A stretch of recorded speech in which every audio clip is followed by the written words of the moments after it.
Another issue is about transport. And I think London is not the worst place in the world for transport, but it's not the best either, and it could be better. So, can you tell us, can you have a think about what your plans might be for improving access to public transport for disabled people? And also, when you think about concessionary travel, which is, I mean, you did speak about this a bit, Pamela, but for all of you, if you can tell us how you would make that concessionary travel more accessible to people, and that includes freedom passes, blue badges, taxi cards. Um, they're kind of vital for people getting around, and for some people, they're really stuck without these options. So I'm going to pass that along, and if you can have a think about transport and tell me what your party would do to make it better for disabled people. Sure, I'll take that one first. Um, so travel's an interesting one because Transport for London govern and dictate a lot of the travel requirements, particularly public travel in and around Harrow, and so the Lib Dems will work with TfL to understand what more it is we can do to help people get around our borough. But there are things that we can directly control. The state of our roads and our infrastructure and our bus routes and helping people get on and off those buses when they're going to the shops and living their everyday lives has come up time and time again when I'm speaking with people in the Lib Dems and on the doorstep as well. Um, People need to get around. You know, this is a fact of life. It's incredibly important for people to be able to get out and do the things they need to do to live autonomously and live in dignity and get to where they need to go. Places like here, places like Had. So when we're thinking about what we can do for disabled people in Harrow and helping them get around, I think discounted travel is a key part of that. I think we're talking about the cost of living, and we're talking about the pressures that people are under, and particularly how disabled people are more vulnerable to these costs than most in society. I think we can do more to try and alleviate the costs of transportation, which is an essential service. When we're thinking about other means of transportation, I'm really pleased to have people in my party who are looking at healthy choices for people to get out and about. And I know this would not be necessarily applicable to everybody, particularly those living with physical disabilities, but I was really proud to see members of my party supporting initiatives that are promoting getting disabled people out and about and cycling as much as they can. It's not always possible, but we are having real community activists who are looking at modified bikes to get people around where they can. And I think that kind of physical movement and being out in the fresh air and getting around our borough is really important. I mean, you see it as much as everyone else. Cars parked everywhere, on pavements, on cycle lanes, impossible to drop people off, pick people up, particularly right outside places they need to go. So we need to have a real clampdown on what I would call illegal parking and stop people from blocking entrances and exits. I think your other question around what more can we do for concessionary travel, I think it's really hard for us to look at cutting costs, but we must do where we can. I'm aware that young people don't often get concessionary travel. And there are some for people going to school. There's the children's Oyster card, but there are people who are attending college and university, and they have to pay full price for their travel on TfL buses and transport as well. And I think we need to do more to give people some money back into their pockets so they can get around and get to those places where they are learning to grow skills for the future and learning to be an active contributing member of our society, which everyone has the power to do, no matter what their background is or where they come from. So I think we need to do more. I think the Harrow Council can improve our road surfaces. We've committed to fixing roads and fixing transport infrastructure, and I think those are some of the things that the Lib Dems are going to stand for in this local election. Thank you. Yeah. And there are some simple things that we can start with. I'm walking down one of the streets around where I live the other day. I see people parking in their drive ins. So they've driven across the pavement and parked in their front gardens, but rather than put their car sideways, they leave their car sticking out over the street. And some of these cars are really large. Sometimes it's a van. I can go down Harrow View quite regularly and have to walk into the pavement to get past someone who's parked their car in a driveway and left it sticking out. Now that's fine for me, but if you're not as mobile as I am, it's a nightmare. And that is people who are not mobile. It could be people with buggies. It's dangerous to have to go out into the roadway in order to avoid these inconsiderate parkers.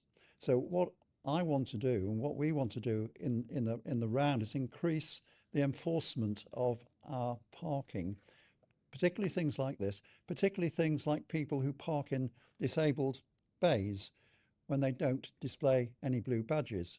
We want to take further action against people that park in blue bays with blue badges, but they're not their blue badges. Where they've come from, who can say? But there is a strong feeling that quite a lot of the cars parked in Harrow with blue badges aren't necessarily legitimate. So there's things like that we as a council can do quite easily if we have the will to do it, and we do have the will to do that. The other thing is, for example, about applying for blue badges.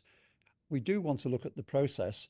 We do see and get complaints of people who, in our view, when we look at the details, have been unjustly denied either a blue badge or renewal of a blue badge, and then we have to fight on their behalf to get it. We want to look at that process to see why that happens, because it shouldn't happen. We also want to make it easier for people to apply for things like blue badges and other benefits if they're not IT savvy, if they don't have access or easy access to IT and need to talk or face to face with someone.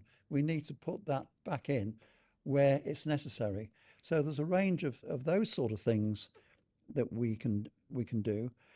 We can also, talking about pavements, stop people tripping over, and it's people who may be disabled to an extent or frail, not with good eyesight. I tripped over a pavement in July last year and I broke my right wrist, and it wasn't a great big pavement up. It was about, I don't know, about that much, about less than a centimetre, and I went flying and broke my wrist. And since then, walking through Harrow, because I've had this experience, I now look at all the pavements and I can see how dangerous they are in terms of hazards for everybody, but people who are not quite so good mobility wise, very dangerous. I also would look to say, how can we improve the access for people who, for example, are wheelchair users, in terms of crossing the street and stopping people parking over the dropped bits where people who need to use them for their wheelchair have to use them to cross the street, and someone parks right across them. So the whole range of small things we can start concentrating on if we have the will to do it. I'm saying, yes, I do have the will to do it. Thank you. Thank you. I don't know if anyone's been in Central Harrow recently, but those planters are an absolute nightmare to get around if you're disabled, if you're in a wheelchair, if you're visually impaired. I've walked into them so many times. I don't know why they're blocking the roads, blocking the pavements. I would like to talk about trains. We don't have enough step-free access in our trains, in our platforms, in our underground stations.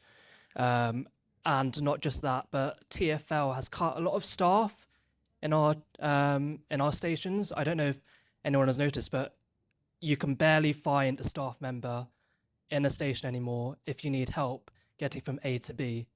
That isn't putting disabled people first. If you need assistance to get from Harrow into central London, you need to press one of those buttons which are which will call somebody to come down, and there's not always somebody there. Like in my station in Pinner, there's never anyone there. In terms of roads, honestly, I've tripped over. We've got such poor quality roads in Harrow. If you're trying to walk, if you're in a wheelchair, it's so wobbly, uneven, and we aren't putting enough signage to say when there's bad pavements. There was a big, I don't even know what it's called, but a man cover, and I didn't know that was there, and I tripped over that. So all of this stuff isn't thinking about disabled people. In terms of taxi cards, I've got one, but I've literally got no idea how to use it. There isn't enough information to disabled people on how to use a lot of these concessionary travel items. So I would like us to have more information about all of that, because a lot of us can't get around in our own cars. A lot of us can't drive. So we need concessionary travel. And if it's not accessible, it's harder to get around. I also think there's no contact. There's no one we can talk to if we have issues with travel. We can't just pick up the phone and talk to someone. Or there's no real human behind the concessionary travel scheme. And I think that needs to change. Thank you. Thank you. A lot of the transport issues are difficult for a council to deal with, to be honest, because a lot of it will be Transport for London. But there are some things that could be done. But I'll start with just saying, Harrow on the Hill, everybody was delighted when we got a lift. However, who on earth thought it was sensible to put it at the front of the station instead of the back? Because if you're disabled and you're dropped off, it's almost impossible to be dropped off at the front of the station. It's so obvious, it beggars belief that anybody thought that was a good idea. And there's other things like that. If you think about Eastman Village, the old Kodak site, people know that? There's no parking for people. There's a little tiny bit, but for the majority of people, I think there's now 28 blocks there and there's no parking. And the council has decided to impose this restriction on parking all around it. So there's disabled people who can't even have a carer come and pick them up. They're just marooned in their flat. So public transport is often difficult for somebody who's got a disability, so they're more reliant on cars. So we have to stop taking away kind of transport concessions like blue badges and all other sorts of things. I'd believe in more concessionary travel because I think it benefits us as a society if we take public transport. But the problem is it's so expensive in the UK as a whole, if you compare it to other European countries, that people prefer to use cars.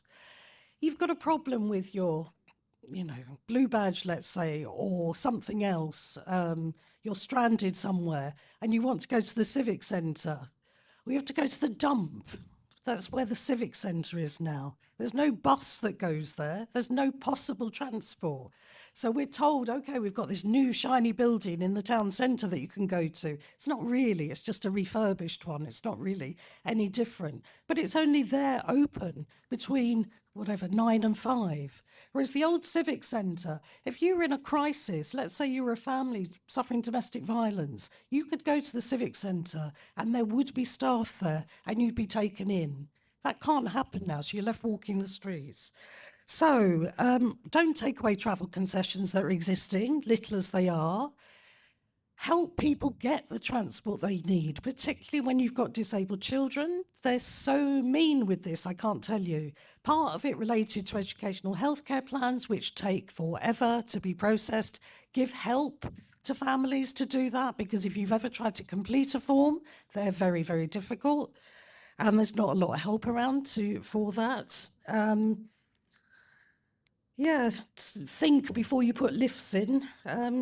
Stop building tower blocks and saying that there won't be any parking, because that's the reality. It impacts on disabled people more than others, and it's just a bad idea all round, really.